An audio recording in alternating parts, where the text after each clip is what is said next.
Bonjour, c'est Isabelle Sansonetti, bienvenue sur mon podcast Injonction et Bistouri. Pour ce 3e épisode de la saison 2, j'ai rencontré Marine Vigne, présentatrice de télévision et instagrammeuse hors pair. Sur son compte, elle explique ses coups de cœur cosmétiques et relaie ses kiffs vestimentaires, déco, bien-être. Il y a 2 ans et demi, Marine a fait un lifting du bas du visage dont elle est hyper satisfaite. Une expérience qu'elle a d'ailleurs partagée avec ses followers en septembre dernier pour être sûre que personne n'attribue sa bonne mine à une crème ou à un appareil anti-âge. Un coming out esthétique peu fréquent qui m'a donné envie de l'interviewer. Micro. Vous êtes présentatrice et animatrice de télévision depuis des années, donc vous êtes habituée, j'imagine, à contrôler votre apparence physique. Oui. Alors, contrôler, c'est pas tout à fait le terme, c'est plus essayer de la rendre présentable. Oui. Voilà. Plus que contrôler. J'aime pas trop l'idée d'avoir le contrôle. C'est plus l'idée de faire en sorte d'être le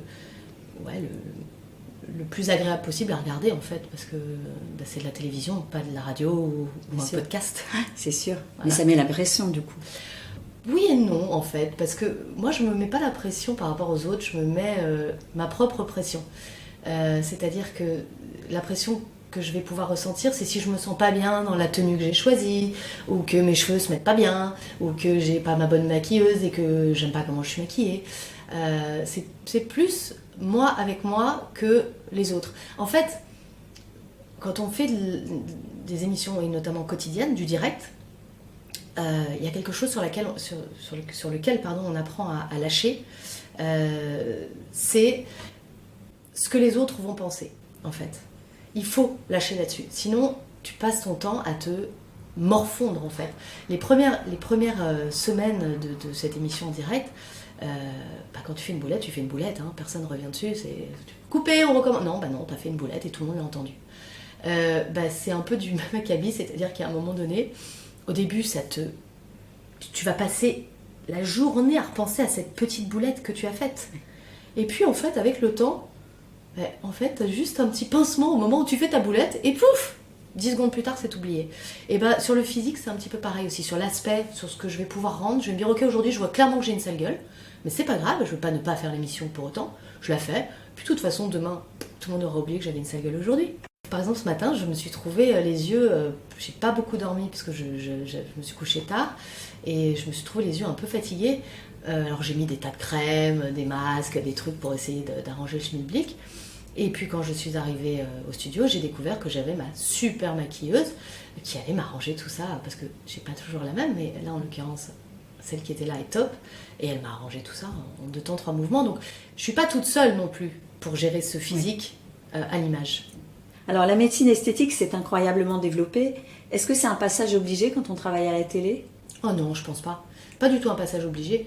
Il y a beaucoup de femmes en télévision qui ne sont pas retouchées, entre guillemets. D'autres qui le sont. Certaines chez qui ça se voit. D'autres chez qui ça ne se voit pas. Mais je pense pas que ça soit un passage obligé. Ça, encore une fois, c'est vraiment quelque chose de personnel. Je pense que c'est vraiment plus soi avec soi. Enfin, je veux dire, ça fait 28 ans que je fais de la télé, je n'ai jamais entendu personne me dire « Dis donc, quand même, là, ton double menton, ça commence un peu à se casser la figure, là, faudrait que tu fasses quelque chose. » Personne, jamais. Vous aviez consulté jeune, d'ailleurs, vers 22 ans, ouais. Pour éventuellement une lipoaspiration, et finalement Non, en fait, quand j'ai commencé à faire de l'antenne, alors, quand j'étais jeune, j'étais très menue.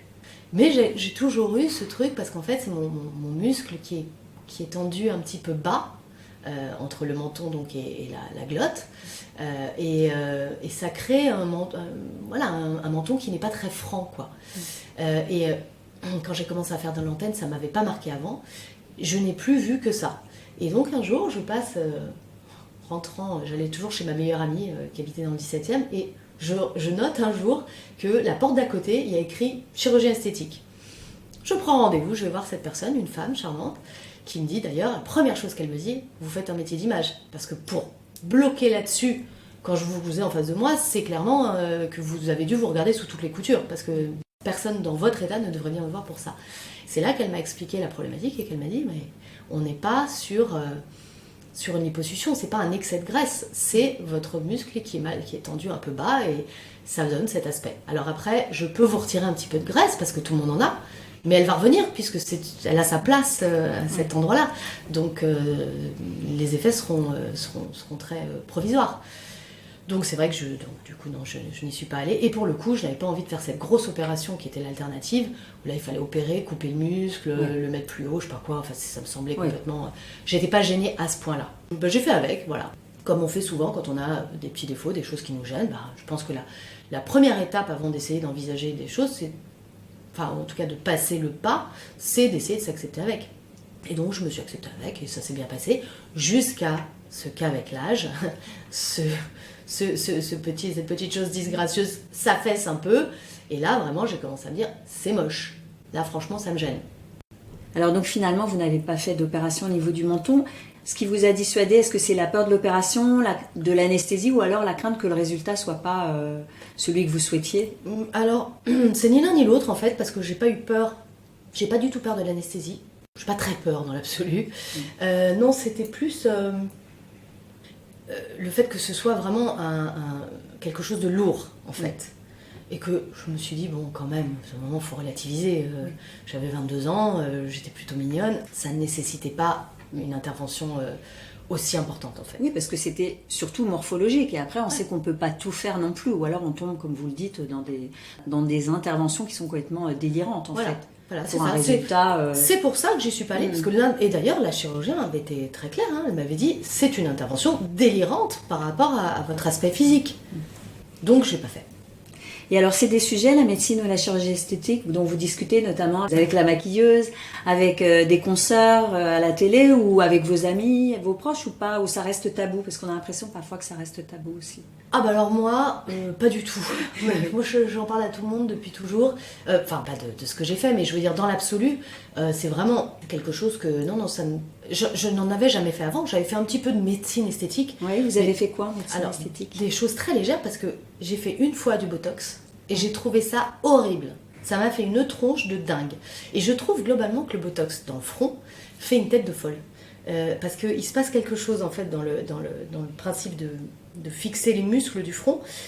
Quand vous souriez, c'est au niveau de l'œil qu'il se passe quelque chose. Et je trouve que souvent les femmes qui ont des injections de Botox dans le front ont un sourire un peu machiavélique. Je sais pas, ça donne un air... et ça me faisait ça. Alors ça a deux gros défauts. Un, ça me donnait cet air de dingue, folle.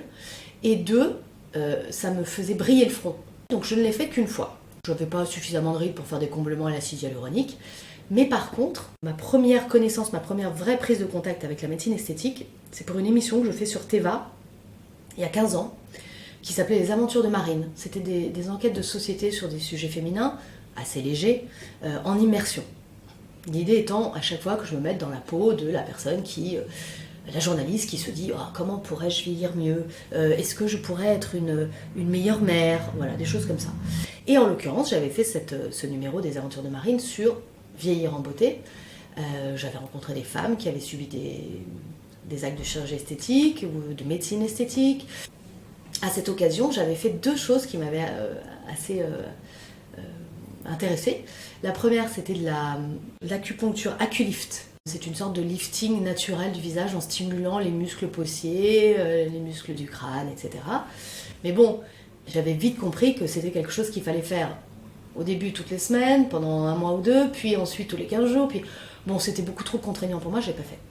Par contre, à cette occasion, j'ai rencontré un médecin esthétique que j'aime beaucoup, qui m'a proposé de faire une technique qui s'appelle de l'intracell, qui mélange deux techniques, le needling, le fait de piquer la peau, et donc de créer des petits trous dans la peau, des petites dépressions, qui vont stimuler la cicatrisation avec l'apport de plasma et les facteurs de croissance. Donc on refait des nouvelles petites cellules partout, et sachant qu'on a je ne sais pas combien de trous par centimètre carré. Et chaque aiguille, en traversant le derme, envoie de la radiofréquence directement au cœur du fibroblaste, qui va, par l'effet de la chaleur, se stimuler et reproduire du collagène, de l'élastine, etc. Donc c'est un moyen sans aucune injection, c'est-à-dire qu'on ne met rien, aucun corps étranger dans votre corps, dans votre visage, mais pour autant, on lui donne le petit coup de pouce pour qu'il se régénère tout seul.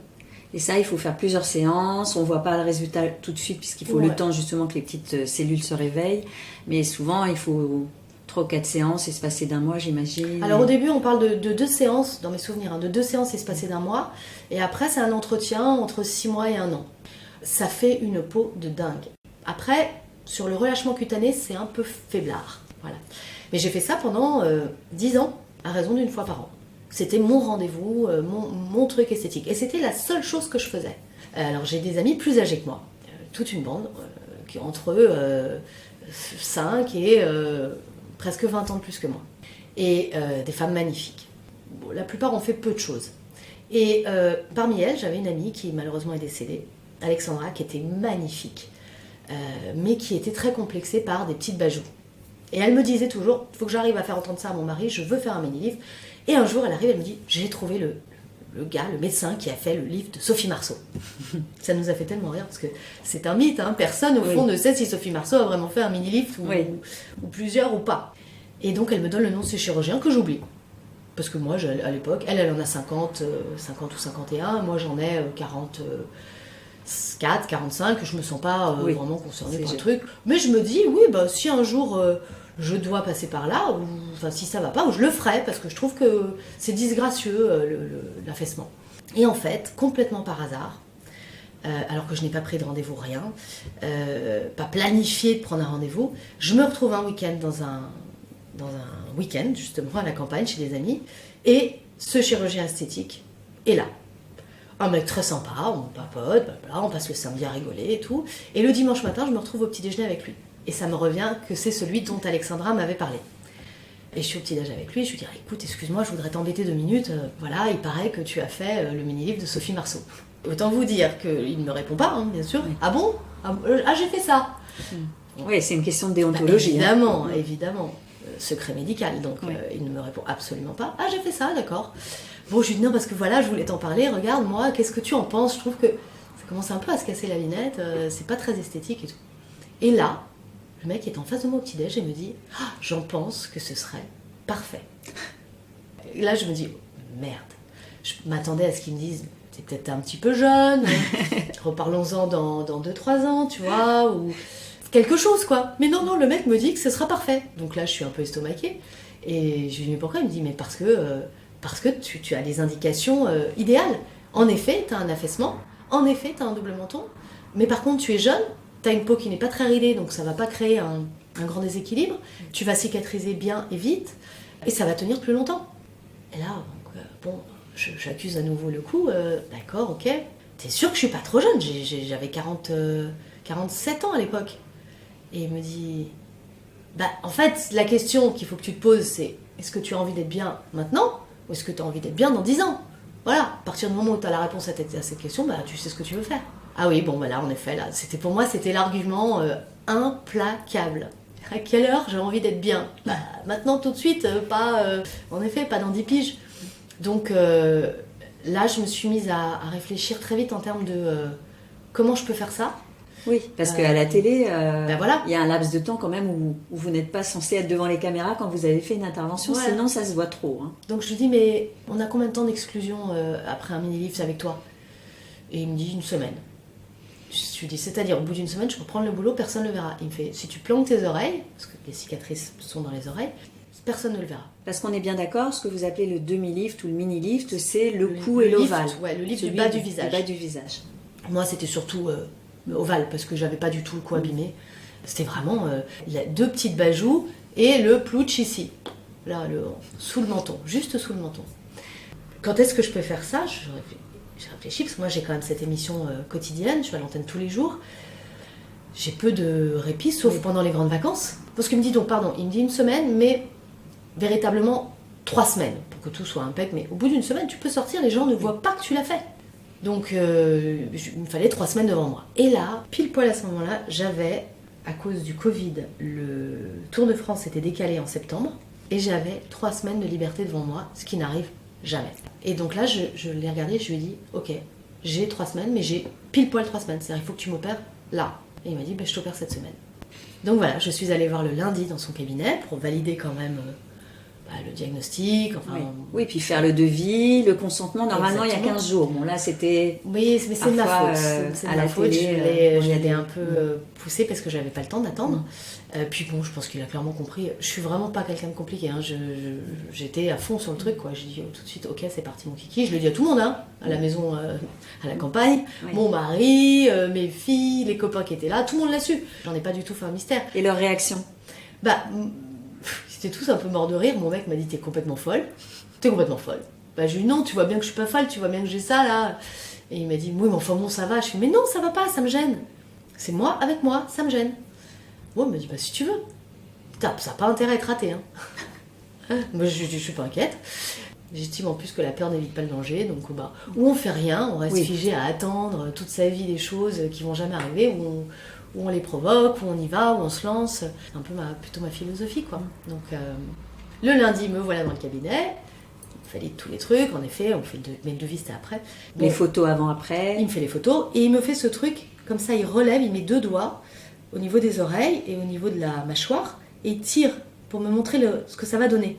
Ça donne quelque chose de très naturel, c'est juste genre reposer, quoi. Je lui dis ouais c'est bien, ok. Et Vlatipa qui me soulève le sourcil. Et je lui dis mais comment ça, quoi? Il me dit je te ferai bien les paupières.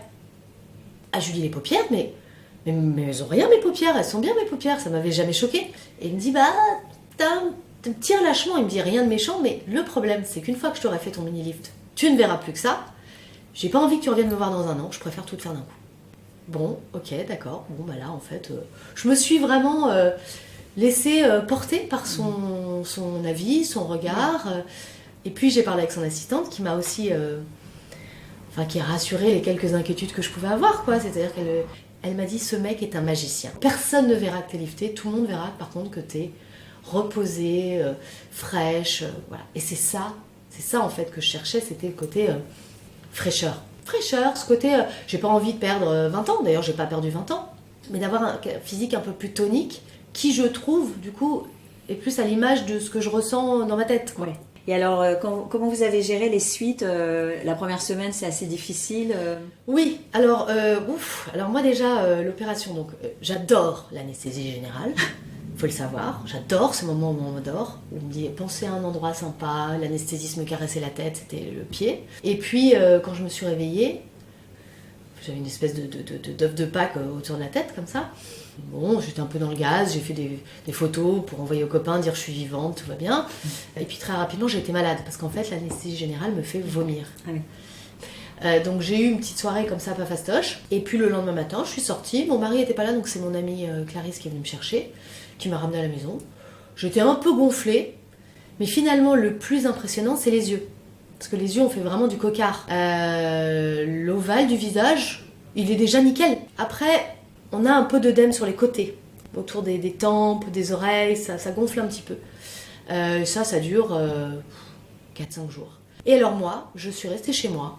J'ai décidé que je me reposais à maximum, c'est-à-dire que pendant une semaine, je n'ai fait que dormir. Je suis restée dans mon lit, je dormais, je mangeais, je redormais, je bouquinais, je redormais.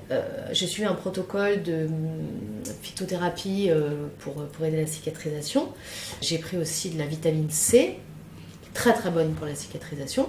Et liposomale, bien sûr, la vitamine C, parce que sinon elle n'est pas biodisponible. Alors ce qui est embêtant pendant cette semaine-là, c'est les agrafes derrière la tête, en fait. Moi, j'en avais pas devant, j'avais juste des petits points qui me gênaient pas. Mais par contre, j'avais des agrafes vraiment dans la nuque. Dans les cheveux. Dans les cheveux. Et ça, au bout d'un moment, on a envie de les arracher, quoi. Ouais. Et cette sensation assez étonnante, mais à laquelle on se fait, et qui ensuite devient presque une amie, la sensation d'être tiré. Vraiment. Genre... j'avais l'impression qu'on m'avait fait une queue de cheval hyper serrée, quoi. Et au début, c'est un peu gênant, parce que j'avais même les 2 premiers jours, j'arrivais pas à ouvrir la bouche. J'ouvrais la bouche très peu, quoi. J'étais comme ça. J'avais peur de tirer sur les fils, enfin, il y avait tout un truc. Mon mari avait l'impression que mes oreilles étaient pas au bon niveau, qu'elles se remettraient jamais en place. Enfin, il était plus stressé que vous? Moi, je me disais, arrête, je voulais pas rigoler, parce que j'avais peur que ça pète. Il était pas stressé, il était un peu genre je peux pas te regarder comme ça, il voulait pas regarder mes oreilles. Bon, sorti de ça allait. Il était plus stressé que moi, oui, peut-être. Et puis voilà, ça c'est 2 jours gêné pour ouvrir la bouche, les agrafes pendant 5 jours, puis il les retire. Et après, cette sensation donc d'être tiré qu'on garde très longtemps. pense même que je la ressens encore un peu maintenant. Et le fait de ressentir ce gainage comme ça, est-ce que vous avez eu peur que ça vous transforme trop, ou tout de suite vous avez vu que c'était vous encore dans le miroir, vous avec cet air frais dont vous parliez tout à l'heure? Mais à aucun moment je n'ai eu peur. À aucun moment. Il m'a opéré un vendredi matin. Le vendredi soir de la semaine d'après, j'étais au resto avec des potes. Les filles le savaient, pas les garçons, pas les maris. Personne ne m'a dit « T'as fait un truc Quand je suis retournée au boulot 3 semaines plus tard, personne ne m'a dit « T'as fait un truc ». On m'a dit « Oh, t'es fit, t'as minci, t'as perdu du poids, t'as fait du sport, oh, les vacances t'ont réussi ». Personne n'a soupçonné. Et quand je leur ai avoué, quelques temps plus tard, à nouveau, personne m'a dit « J'en étais sûre, rien ». Ils m'ont tous dit « Mais arrête, c'est pas vrai et tout ». Le fait d'avoir été satisfaite, donc vous êtes très satisfaite, ça décomplexe et peut-être que vous allez faire plein de choses en chirurgie ou... Ah non. Ah non. Alors déjà, j'ai des règles. J'ai des règles que j'ai appris aussi. J'ai appris avec le temps, et notamment en fréquentant le médecin esthétique dont je vous parlais tout à l'heure, qui avait ce tableau dans son bureau sur lequel il y avait écrit « Docteur, laissez-moi quelques rides, j'ai mis tellement de temps à les avoir. » Cette personne avec qui j'ai beaucoup échangé m'a toujours dit, ce qui est très compliqué en médecine esthétique, et en chirurgie aussi, c'est d'en rajouter. C'est beaucoup plus simple, on a des résultats beaucoup plus naturels quand on enlève. Le fait d'en rajouter modifie systématiquement les volumes, les expressions derrière, et donc, in fine, votre tête, quoi. Et donc, typiquement, même si, par exemple, je ne suis pas hyper satisfaite de ma bouche, que je trouve un peu... oui, quand je vois des nanas avec des belles bouches bien pulpeuses, je me dis, oh, c'est beau. Mais par contre, dès que c'est une bouche trafiquée, je trouve que ça se voit. J'en ai très peu vu qui ne se voyaient pas. Donc, j'ai pas du tout envie d'aller, par exemple, sur un truc comme ça. Je le ferai pas. Jamais.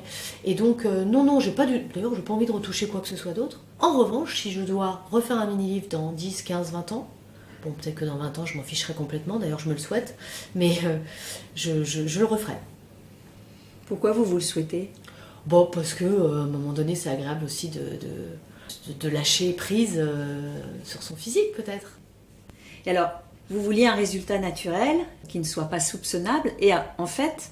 2 ans après, vous en avez parlé sur Instagram, donc qu'est-ce qui vous a motivé finalement à faire ce coming out esthétique ? Parce que c'est pas si fréquent hein, quand on est une personne publique comme vous, quoi, exposée. Ce qui m'a motivée, c'est que le fait d'avoir fait ce mini-lift, je m'en suis jamais cachée, je l'ai dit à tout mon entourage le savait, toutes mes potes, quand je croisais des filles que je connaissais, mais pas forcément très bien, mais qui me disaient « Oh, t'es bien et tout », je leur disais « Oh, mais j'ai fait un mini-lift ». Donc le seul truc, c'est que je n'en avais pas parlé sur Instagram. Donc j'étais déjà très à l'aise avec le discours, puisque j'en parlais de façon très libre. Ça s'est su, bien sûr, et c'est revenu aux oreilles d'une personne mal intentionnée, sur Instagram, une influenceuse, qui ne m'aime pas, et je le lui rends bien, qui s'est mise à faire des stories, où elle ne parle pas de moi, mais elle s'est mise à faire des stories sur le fait qu'on puisse faire de la chirurgie esthétique, et plus précisément, un lifting. Donc elle y allait comme ça, de ces stories complètement débiles sur « Oh, il y a des filles sur Instagram, elles font des mini-lifts, elles le disent même pas. » Ça me passait un peu au-dessus de la tête, parce que voilà, je trouve ça tellement bête que je ne vais même pas m'attarder à répondre. Mais j'ai commencé à sentir un peu une pression de la part de mon entourage, mes amis proches, qui m'ont dit « Ce serait dommage quand même qu'elle le sorte, qu'elle le balance avant toi. Qu'elle te balance en fait. » Et puis je me suis dit, dans la mesure où aujourd'hui... Je fais moi-même un peu du conseil d'ailleurs, parce que j'aime pas le terme d'influence, et vraiment je fais en sorte de conseiller les gens, leur donner les clés pour comprendre ce dont je parle, pour choisir en connaissance de cause. Je fais pas de l'influence, je leur dis pas je mets ça, c'est bien, mettez-le. C'est pas le propos, c'est à eux de décider.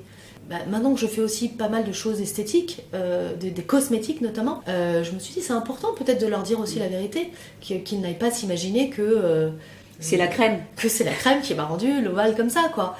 Non, je n'ai jamais, évidemment, je n'ai jamais dit ça. Mais en revanche, je voulais pas qu'ils se l'imaginent. Et un jour, j'ai aussi eu cette petite approche par une personne qui me suivait et qui me parle d'un appareil que j'utilise. Et elle me dit je m'acharne dessus parce que je rêve d'avoir le même ovale que toi. Et là, je lui dis, bon, attends, il faut que je t'explique parce que... Je peux pas te laisser penser que c'est cet appareil qui m'a fait l'ovale nickel. C'était un petit appareil de massage ? Oui, un petit appareil de massage avec de la lumière. D'accord. Et un sérum. Donc je peux pas te laisser penser que c'est ça. C'est pas du tout. Ça a des très bons effets. La technologie est d'ailleurs très intéressante. Mais Une fois que ça s'est cassé la gueule, ça s'est cassé la gueule. Il n'y a rien qui puisse récupérer ça, si ce n'est le fait d'enlever le trou, quoi. Il n'y a pas une crème qui marchera sur un affaissement. Même les lasers, ça marche mal. J'ai essayé. Ah oui, j'avais essayé de faire du laser. Ça n'avait pas marché. Et ça m'avait fait très mal. Donc cette fille, je lui ai dit la vérité. Mais comme je le disais à beaucoup de gens, ça ne me gênait pas. Je lui ai dit non, c'est pas l'appareil. J'ai fait un mini-lift il y a 2 ans et demi. Ça l'a super intéressée. Elle en a fait un. Avec le même chirurgien. Et en fait, c'est ça qui m'a donné le déclic. C'est quand elle a commencé à rentrer au blog, faire ses trucs, je me suis dit, mais voilà, je voyais pas comment arriver comme ça avec mes gros sabots. Bon, salut les gars, au fait, je vous l'ai jamais dit, mais j'ai fait un mini-lift il y a 2 ans et demi. Je voyais pas comment l'amener. Oui. Et elle m'a mis le pied à l'étrier, ça m'a lancé, je me suis allée hop, et je l'ai fait. Et contre toute attente, ça a été super bien reçu, c'est-à-dire que les gens ont compris d'ailleurs pourquoi j'en avais pas parlé avant. Et puis que c'était pas forcément évident d'en parler. Absolument. Et puis après, en revanche, j'ai été totalement transparente et j'ai donc proposé un live où on pourrait aborder tous les points, que ce soit ceux que je viens de vous raconter, de la prise de décision, au passage à l'acte, aux suites opératoires et aux résultats 2 ans et demi plus tard. Oui, parce que c'est appréciable aussi. Il y a tellement de personnes qui ne le disent pas. Et en même temps, moi, je ne suis pas non plus pour dire de quel droit on irait exiger de quelqu'un qui a fait une intervention esthétique qu'elle le dise. Elle n'est pas obligée non plus de le clamer sur tous les toits. Ce qui est toujours un peu gênant, c'est j'ai rien fait, alors qu'on sait que. Mais après, chacun gère, c'est compliqué tout ça, chacun gère à sa façon. Mais donc, ça a dû être bien reçu le fait que vous soyez transparente, comme vous venez de le dire. Très bien reçu. Et vraiment, et d'ailleurs, je pense que depuis... certain nombre d'entre elles sont passées sur le billard. Alors attention, je ne veux pas faire du prosélytisme chirurgie esthétique. Je partage une expérience. Je ne dis pas, vous devriez toutes le faire. Je dis, moi je l'ai fait et moi, j'en suis ravie. Vous ne faites pas partie des personnes même qui iraient dire à une copine, là tu pourrais commencer à penser à aller faire un petit lifting? Ah certainement pas. Non, mais si mon ami me dit, je suis embêtée par ça, qu'est-ce que t'en penses? Je vais être honnête, je vais lui dire la vérité. Oui. C'est vrai que c'est un peu comme ça, ça te ferait peut-être du bien. Si t'es prête, ça peut être une bonne option. Mais jamais, au grand jamais, je me permettrais d'intervenir auprès de qui que ce soit pour lui dire « Tiens, dis donc, toi, tu sais que t'as une sale gueule, je te donne le numéro de mon chirurgien si tu veux. » Non. Ça m'est arrivé de le faire, mais c'était pas sur de la chirurgie esthétique, c'était sur des histoires de taches. J'ai vu des femmes avec des masques de grossesse importants, et j'en ai eu un, moi, il y a 18 ans, que j'ai réussi à faire partir avec un traitement, mais je me suis arraché les cheveux pendant 3 ans avant. C'est compliqué, hyper compliqué. Mélasma, c'est très compliqué. J'ai trouvé, mais totalement par hasard, une technique qui s'appelle l'amélan de Krulig. Je crois que maintenant ça s'appelle dermamélan. C'est un peeling. Un peeling, mais ça a marché du tonnerre. Et donc, il m'est arrivé 2-3 fois d'aller vers des femmes en leur disant « Excuse-moi, je me permets, je vois que tu as une grosse tache un gros masque de grossesse.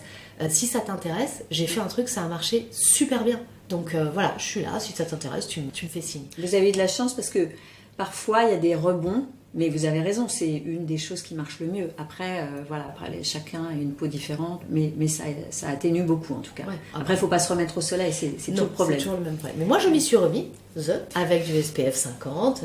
Puis j'ai vraiment fait les choses bien. J'ai mis la crème dermamélan tous les jours pendant 1 an. J'ai été hyper sérieuse. C'est pas revenu, en tout cas, jamais comme ça l'était. J'ai 1 ou 2 petites taches là, mais moi, c'était vraiment un masque. En aile de papillon, comme on dit parfois. Terrible. La moustache, j'étais un panda. J'avais juste le tour des yeux blancs à l'intérieur, et tout le reste, c'était une tache marron. Mais malgré le jugement des autres, en fait, on s'aperçoit, vous le disiez aussi tout à l'heure en début d'interview, que la personne la plus critique par rapport à soi, c'est soi. Quand vous disiez, moi, je ne me soucie pas du jugement des autres, mais finalement, on est beaucoup plus dur que les autres. Mais bien sûr, mais le nombre de fois où ça vous arrive pas de vous réveiller, de vous dire « Oh, quelle sale gueule j'ai !» Et déjà arrivé au bureau, quelqu'un vous dit « Oh, t'es belle !» Tu fais « Non, arrête, j'ai une sale gueule. » Mais pas du tout, t'es magnifique. Voilà. Et ce qui fonctionne bien, justement, c'est d'y aller quand on est vraiment prêt pour soi à y aller. Et pas en espérant que le regard des autres sur soi va changer. Parce que là, c'est un petit peu touchy quand on se dit « Je vais le faire pour peut-être qu'on me regarde autrement. » Non. Ah, totalement, mais c'est surtout qu'en plus, je pense qu'il y a une donnée hyper importante qu'on oublie, qui est la façon dont on va rayonner après. C'est-à-dire, si on fait ça pour avoir un retour dans les regards des autres, on peut être déçu. Mais à partir du moment où on le fait pour soi et qu'on est soi-même satisfaite, c'est le fait que le physique va mieux, le reste, la tête va mieux, et on se sent, réellement, moi, ça m'a apporté un coup de boost Vous incroyable. avez eu plus confiance en vous. Le peu de doutes que je pouvais avoir, ils ont tous été gommés en très peu de temps. Ça a aussi déclenché autre chose qui est une envie et un besoin de prendre soin de ma peau. C'est-à-dire que j'ai compris que le mini-lift n'agit pas sur la qualité de la peau, mais voilà, sur la forme des traits du visage. Et je me suis dit, je vais faire en sorte que ma peau soit le plus en forme, la plus belle possible. Pour ce faire, un peu par hasard en fait, j'ai commencé à acheter des crèmes, suivre des protocoles. Et puis finalement, j'ai commencé à trouver une routine qui me plaît. Et la marque m'a proposé de travailler avec moi, c'est Orezza. Et là, j'ai mis le doigt dans quelque chose qui m'a passionnée. Et finalement, je regrette, j'aurais dû faire des études de biochimie, je trouve ça tellement intéressant de comprendre comment les choses fonctionnent, les mécanismes de la peau, du fibroblast, le peptide qui va envoyer un message à la cellule pour la préparer. Enfin, je trouve que tout ça est dingue, voilà. Et je me suis pris vraiment totalement à ce jeu d'informations sur les compos, sur les techniques qui fonctionnent. Et puis maintenant, oui, j'ai clairement ma routine. Je sais pertinemment qu'une crème ne va pas empêcher le relâchement cutané. Par contre, ce que je sais, c'est que je vais sentir immédiatement un plaisir à l'appliquer ou pas, ou une expérience sensorielle avec les odeurs, les textures, la façon dont ça s'étale. Ça, déjà, c'est primordial pour moi. La deuxième, c'est comment je sens ma peau après l'application. Un confort de peau. Exactement. Est-ce que ça tire? Est-ce qu'au contraire, la peau est souple? Est-ce que ça, c'est la deuxième, enfin c'est même peut-être la chose la plus importante pour moi. Et la troisième, et ça c'est vrai que c'est quelque chose qu'on peut voir, mais on n'a pas besoin d'attendre 3 mois. En 3 semaines, oui, voilà. En 3 semaines, on le sait. En 3 semaines, on voit bien les effets sur la peau. Est-ce que le teint est plus clair? Est-ce que les rides sont un petit peu estompées? Et d'ailleurs, je trouve globalement qu'une crème joue plus sur le teint, enfin l'éclat. Exactement, l'éclat et le côté souplesse que réellement sur les rides. Je fais tout ce qu'il est possible de faire. Franchement, je fais des massages avec une personne extraordinaire qui travaille sur les muscles possiers.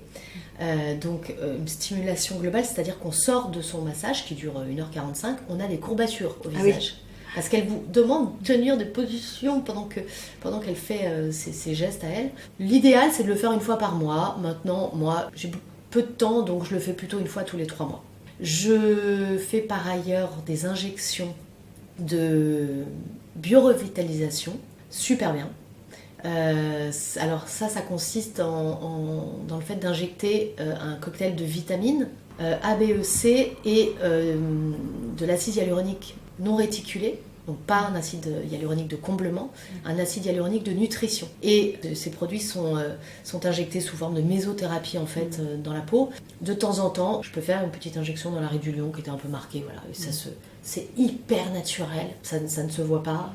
Et juste pareil, gros coup d'éclat derrière. Et puis la peau est aussi plus hydratée parce que de l'intérieur, quoi. Donc, et cette vitamine en plus qui est apportée directement au cœur des cellules, parce que cette vitamine C liposomale que je consommais depuis des années, j'ai appris qu'en prenant des doses assez importantes, on pouvait avoir une réelle action sur la production d'élastine et de collagène.